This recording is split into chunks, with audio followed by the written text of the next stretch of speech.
overnight fasting at least. If you can eat your evening meal before 7, and the idea is don't eat, you obviously drink herbal teas, water, but you don't eat anything till at least 7 o'clock the next morning. So at least that's 12 hours of where you haven't been putting food into your body. And I think that what it does is it gives the body time to do all its housekeeping. You know, the liver's detoxing, we believe, between 1 and 3 a.m. So if you're eating until you go to bed, you've overloaded your system. You know, obviously your health's going to be affected. Oh, we love our Tuesdays. Peter Mullen joins us. Hello, Peter. Good afternoon, Mark. Back for health and wellbeing another week. I'm pleased you love me coming in. You're right, you haven't even sat down yet. We're trying to get you organised. That's the thing with the people that do your program. They're always running late. That happened when Carly covered for you a few weeks ago. She was late. You're late this morning. Yeah. Dear oh dear. I know what's going on. Too busy. Very busy. But look, we're going to continue this afternoon with the topic you brought up last week with what is a naturopath, aren't we?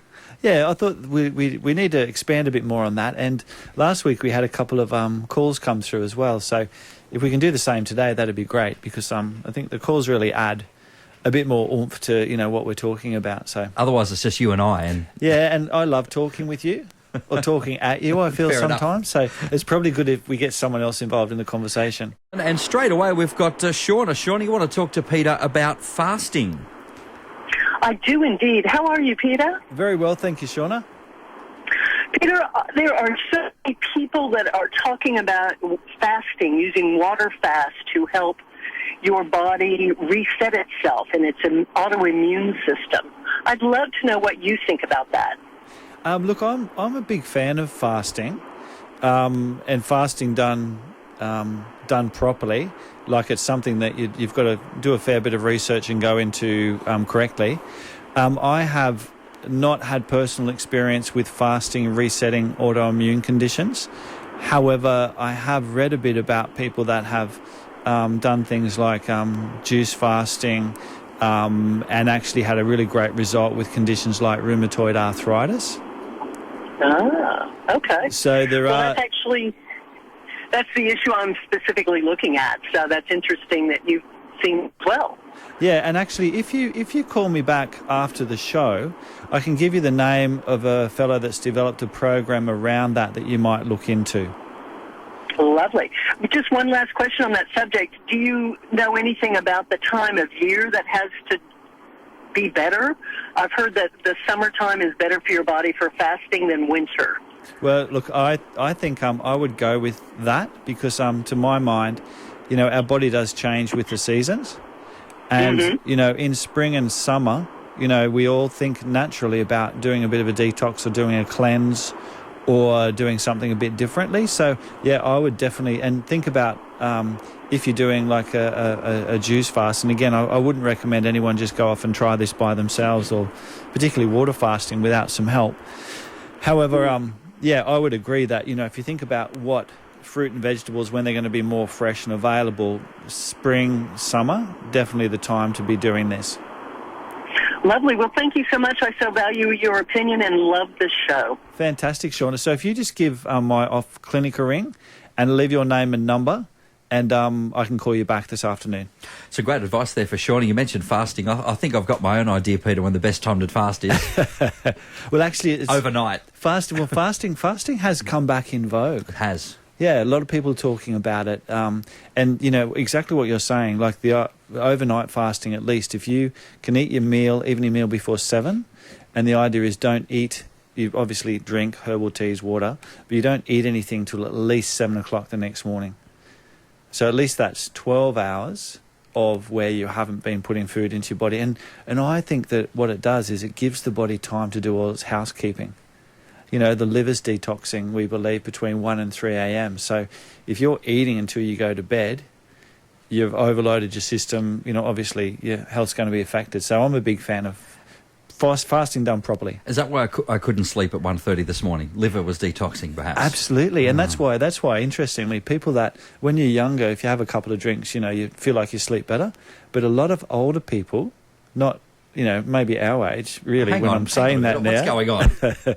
So when we have a couple of drinks now at dinner, they're often the nights we have the worst night's sleep, and we'll often wake up between that 1 and 3. It just changes around, doesn't it? Interesting. Yeah. Well, look, back to our topic that we're starting. We started this last week, and we're just going to go through and talk about some of the things that a naturopath actually does and the service you provide. Your goal for patients, Peter, is for them to basically live a healthy life, and you've got some principles on how that would work. Yeah, absolutely. So that's what this is what differentiates going to see a naturopath maybe to going and seeing your GPs. We have a different philosophy or approach to how we look at health and well-being. So the three major principles from a naturopath's point of view is, number one, we rely on the body's ability to heal itself. So we believe that the body does have its own natural healing ability, and hopefully in most cases we can get that healing ability going and the body can repair. The second factor, and we really strongly believe in the whole body, mind, spirit connection, that we're so much more than just our physical symptoms, that there often, or very much always, is an emotional and mental component as well. So we believe in that mind, body, spirit. And the third factor, and this is, I think, really good for us all these days to be thinking about, is that, what's the old saying, an ounce of prevention is better than a pound of cure. So, we really want to be having good health so that we can, have good health into our latter years. The principles 1 and 3 seem fairly straightforward, on paper at least anyway. Number 2, from a naturopath perspective, mind, body and spirit, what's your thought on that? Look, it's a good example is, the Eastern model of health has always looked at a physical body, an emotional and mental, and also a spiritual component as well. And I sort of liken it a bit to what's happening in our current Western model. 20 years ago, if you went to see the GP and you told him, or 25 years ago, if you went to see the GP and you told him you were stressed, they literally would have told you there's no such thing as stress. It's a new age concept. One of my patients told me that her GP 30 years ago recommended that has she ever thought of taking up smoking to help cope with stress? It seems funny now. It does seem funny. Not at the time. But now, 25 years further on, it's really recognised in medical circles as well as complementary circles, the impact that stress and emotional well-being has upon our physical health. So, that's why, so many more people are taking advantage of seeing psychologists and counsellors and really looking at some of these emotional patterns that we pick up. And I might actually go into that on another whole show, because that's a really favourite area of mine, those emotional patterns that can actually sometimes stop us from getting well, Mark. I think you've got next week's program sorted out. Yeah, just for the listener's point of view, Peter came in earlier and said, I'm really not sure what I'm going to be talking about next week. I have no clue. I think we've discovered that. See, we're talking it out, Absolutely, Peter. talking it out. Well, the only Mr. Excitement around here on a Tuesday afternoon, that's low-hanging fruit, Peter. It was right there. You wouldn't even let me finish it, but that's okay.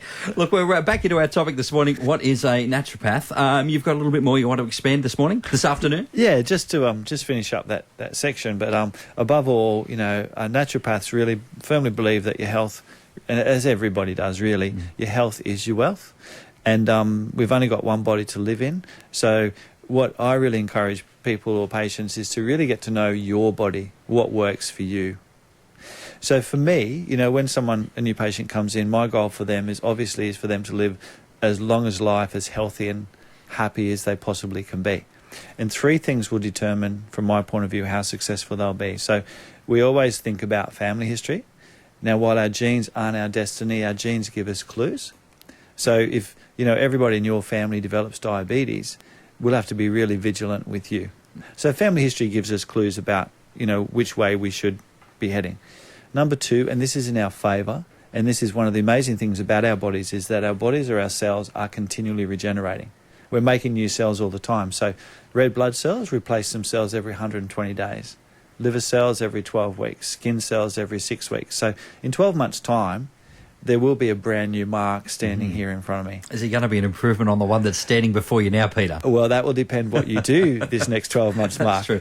So that's the thing, isn't it? I mean, we are what we are now, but it doesn't have to remain that way, because we can take those steps and become a better version of ourselves. Absolutely. And then it doesn't matter what age we are, that there's always room for improvement from a health and happiness and well-being point of view. And Peter, what have you got for us now? Well, the third point, as we were talking about, so 3 things I always look at when a patient comes in to really see how they're travelling and look at goals, look at the best way for them to have health a long time. So we talked about family history, the fact that our cells regenerate. And the third area is kind of a bit of an approach novel to us particularly, but naturopaths generally. One of the reasons we can live a long time is that the body has 4 filters. So we've got our digestion, our liver, our immune system, and our kidneys. Now, the idea is that when you're 20, 10 foot tall and bulletproof, eat anything, drink anything, nothing's an issue. As we get older, these filters start to show signs that they're overloaded or not working as well. So kind of like the fuel filter in your car. If the filter clogs up, car's going to run sluggishly. So, and you can get new spark plugs, a new alternator, whatever, but unless you fix that filter, you've not fixed the problem. So in the body, the first filter often to start to show signs of wear and tear is our gut. And that's symptoms like bloating, wind, bowel variability, say heartburn or reflux, tired after meals or low blood sugar, sinus or hay fever. And the emotion that I tend to associate with the gut is worry. Those old sayings, stewing over things, butterflies in the stomach, got a bad feeling in the gut about that. So they're all symptoms that I associate with that first filter. And oftentimes people put up with those symptoms for a long time. And then we start to see where there's symptoms showing that the next filter, the liver, may be not doing as well. If I could just cut back in there, Peter, when you were saying the worrying, is that's like a symptom that some of these other things may be happening in the gut? Is that what you mean? And running alongside as well. Okay. I think all of us as we get older, we tend to worry more. Anyway, we'll talk about that at another time. So the second filter, and this is often where, at seminars, I often talk about these symptoms and, 2/3 of the room put their hand up. This next filter is the liver. So to me, how you know that your liver is, and your liver's like a pool filter. Imagine it like that. When you're 20, it's like a brand new pool filter. It doesn't matter what ends up in the pool or what you chuck in the water. The next day, everything's beautiful and clean. As we get older, I think that the filter just doesn't filter as well. We've given it a bit of a hammering. So symptoms that your liver's under stress, to me, are symptoms like fatigue. Always waking up tired in the morning, always feeling like you could roll over and go back and you're yawning there now. I know. You were not supposed to pay attention to that, Peter. So that feeling that you could roll over and go back to sleep. It's aches and pains. When you get out of bed sometimes and you're just stiff or your feet might hurt until you get going. Headaches, I'd relate back to the liver. Headaches, dizziness, thyroid problems relate back to the liver. Cholesterol obviously relates to the liver. Even mood swings, depression, anger, anxiety, from a naturopathic point of view, has to do energetically or physically that the liver's not filtering as well. Livers also can be symptoms like, we talked before about insomnia, waking between 1 and 3 a.m. of the night time.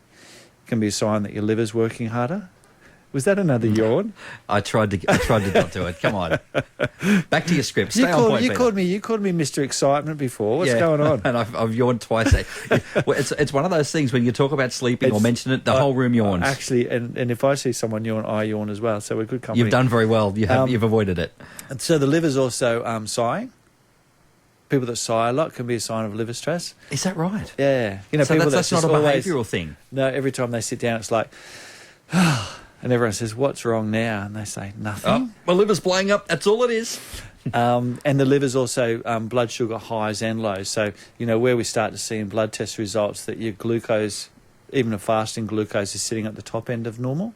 That can be a sign of, starting to have some liver issues. Fatty liver obviously comes into some of those things as well. After the liver, it's the immune, constant cold and flu, or what's worse, no cold or flu for 5 years or longer. And the immune system, how we know it's under stress is, if someone has an autoimmune condition, if they're getting colds and flus all the time or cold sores all the time, it's a sign that their immune system's stressed.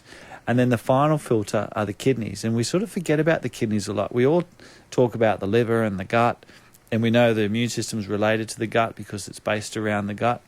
But everyone tends to forget about the kidneys, and the kidneys are just as important in these other areas.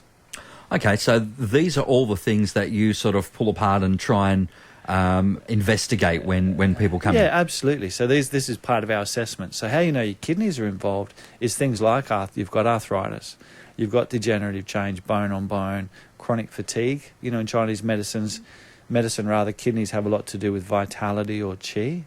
and obviously the adrenals sit on top there as well. So part of our assessment with anyone, a new patient, would be to assess how their 4 filters are travelling.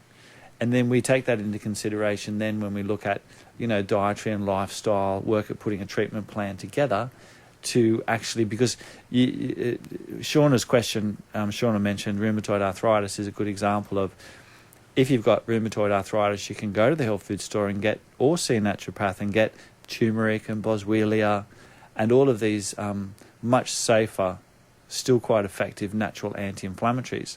But in essence, you're not going to really turn that autoimmune system down unless you really go back and address the health of these 4 filters and any underlying triggers or causes. Yeah, that makes a lot of sense, because you'll stop it for now, but what's actually causing that problem in the first place? The drivers are still in place. So part of the challenge for any health practitioner, and this is not just naturopaths, but anyone that takes a holistic or a complementary view, is that the biggest challenge is working out what those drivers are for that individual person. And with that in mind, Peter, just very quickly, how is a naturopath better compared to other health services out there?